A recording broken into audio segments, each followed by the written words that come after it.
Farklı abi. Ya tavuk ne ördek. farklı? O da hayvan değil mi? Ne? Dinozor mu bu?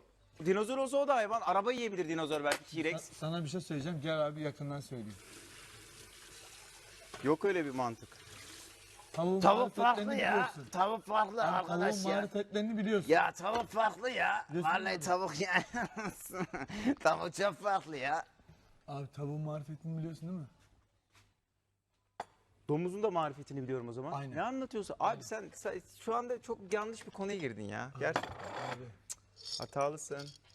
Hatalısın. yapma. Tamam, hatalısın. Anladın mı? Yani bunların marifetleri bu. Bak, adam biraz önce sinek yedi. Ben yiyor muyum? Yemiyorum. Sevmiyor muyum? Seviyorum. Sevmediğin ilişki olur mu? Olmaz. Ama istemiyorum. Kız oylarımı bölüyor yani. Anladın abi? Tavuğu lütfen bir hayvandan saymayalım. Tavuk tavuktur, hayvan değildir. Abi adam yaş pastayı yiyor. Bahadır biraz önce tavuğu hayvandan saymayalım dedi. Lütfen bunu caps haline getirin. Hayvandan saymadı. Mahlukatın üstünden aylardır para kazanıyor ya. Ciddi o başka bir ırk abi. Ya nasıl Hayvan başka falan bir değil. ırk ya? Abi. Ekmeği yedikten sonra Ya, neyse işte bir şey olmasa. ya bırak bu işleri, bırak. bırak. Abi Gel buraya. şimdi sen tavuklar alemini bilmezsin. Biliyorsun biz bunun için Doğru sen. üzerinden yapıyoruz abi bak. Abi Ya. abi bak. Ya ben biliyorum, Biliyorsun bana değil mi? anlatma. Bana sen kime niye anlatıyorsun ya? O yüzden tavuğu sayma. Tavukla az önceki dedin ya.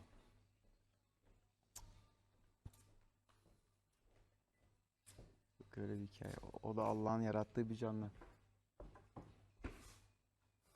Bütün canlılar yeryüzüne bir sınav için yollanmıştır. Bak hele bak ya. E Bana nereden giriyor bak hele ya. Bak hele bana nereden giriyor. ya şimdi lütfen bak ben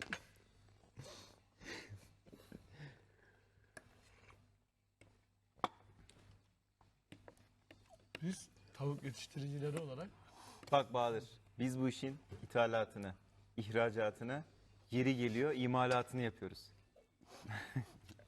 Adam sinek yedi diyor. Ya ben yiyemiyorum diyor. Hay doğrusu değil mi ama biraz önce adam çatır çutur önünde sinek yedi ya. Götürdü bir de böyle yapıyor, böyle gözleri kısıyor böyle.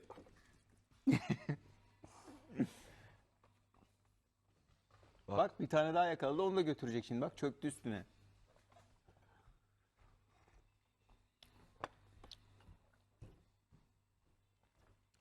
Nasıl antrenman yapıyor sürekli ama ha.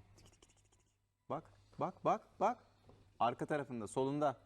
Duman, solunda kızım. Orada kızım, aferin. Normalde Solunda annesi diyorum. öğretmesi lazım bunlara. Ha? Annesi öğretmesi lazım. Annesi hiç boş kalmıyor. Ya maşallah. annesi maalesef dışarıda, gece nerede olduğu bilmiyorum. Geldi dün, sordum neredeydin tüm gece boyunca. abi o dizine ne olmuş ya? Dün şeyden